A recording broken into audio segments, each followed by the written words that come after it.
Let's get started.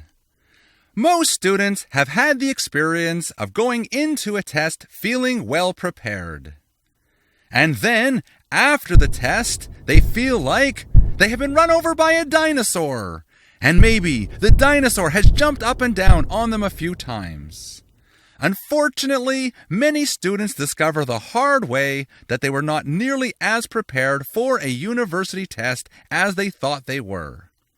Students often express how surprised they are that their grade is so much lower than they expected.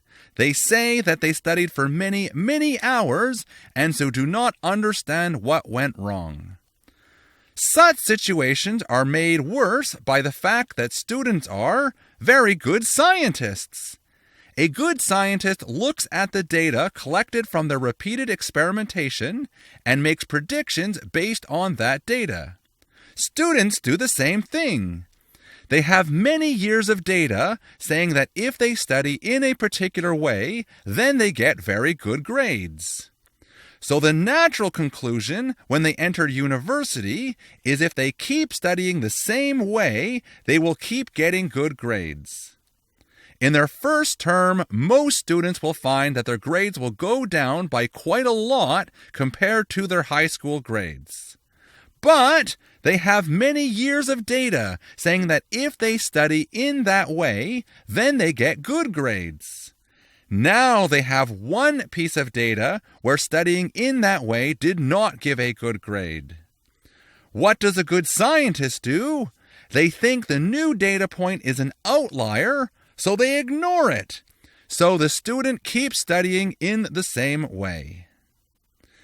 The important thing to realize is that all of the previous data is no longer valid as the conditions of the experiment have changed. University has much higher expectations of students than high school. In this video, I will use Bloom's taxonomy to describe typical expectations that instructors have at an honors level university course. And I will describe some techniques you can use to meet these expectations. In 1956, Benjamin Bloom came up with what he called the levels of learning. The version I will discuss here is based on the revised version. The most basic level of learning is remembering. That is just absolute basic. Have it memorized. So, a question on a test of the remembering level would be like, state the fundamental theorem of calculus. The next level is understanding. This means being able to use that which you have memorized in a basic or simple way. So, a question of the understanding level would be a question like, take the derivative of a function using the product rule. The next level is applying. Applying is where we combine several concepts that we understand together in a known way to solve more complicated problems. So, a question at the applying level would be using the calculus curve sketching procedure to sketch the graph of a given function. Here, you have a set of usually 6 to 8 steps that you need to follow, where each of the steps is at the understanding level. You then combine the results of all the steps together to get the graph of the function.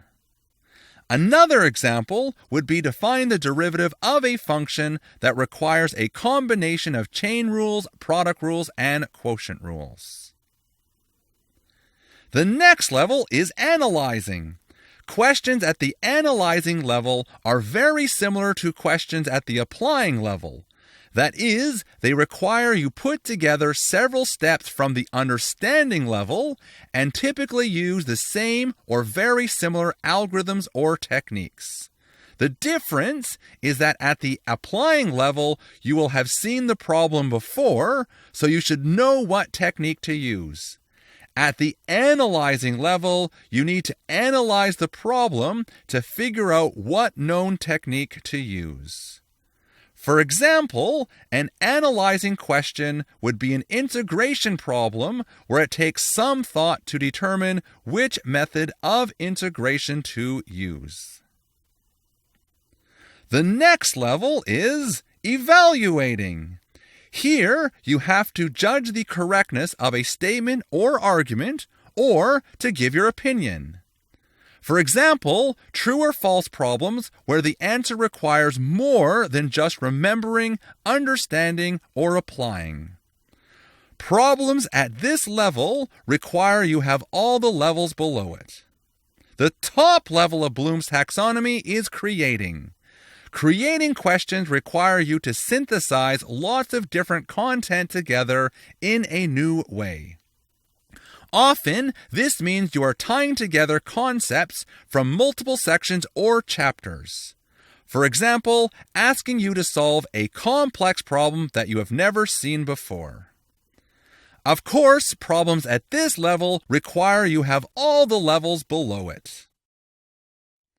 Recall that the point of going through Bloom's taxonomy was for me to talk about our expectations of your learning. Although it certainly varies high school to high school and teacher to teacher, typically, to get a good grade in a high school course, you only need to have up to the applying level.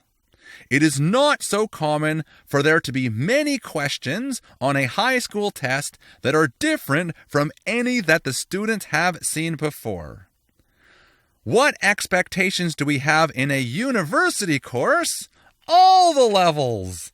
And this is what causes so many students transitioning from high school to university so much trouble. They should not blame the teacher, the test, and they definitely should not think that they are not smart enough. In many cases, it is just that they are still preparing for tests like they did in high school, which is not preparing them for questions from the higher levels of learning that occur on university tests. On my tests, about 60% of the marks are from the bottom 3 levels. About 20% of the marks are for the analyzing level, and about 20% of the marks are from the top 2 levels. So, the important question becomes, how do you study for the top 3 levels? First, as I mentioned above, to solve problems in the top 3 levels, you must have the bottom 3 levels. So I will give study techniques for all the levels. I will start by quickly reviewing some techniques for the bottom 3 levels. Remembering, you can read notes, use cue cards, or mnemonics. For understanding, you can do repeated practice of problems. For applying, repeated practice of problems also works.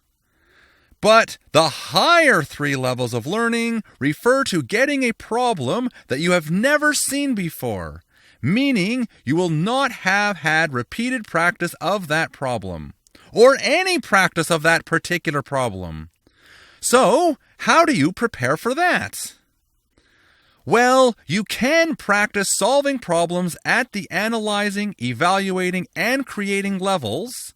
However, the key is that you have to focus much more on the thought process used in solving these problems as opposed to focusing on the specific solutions of a problem.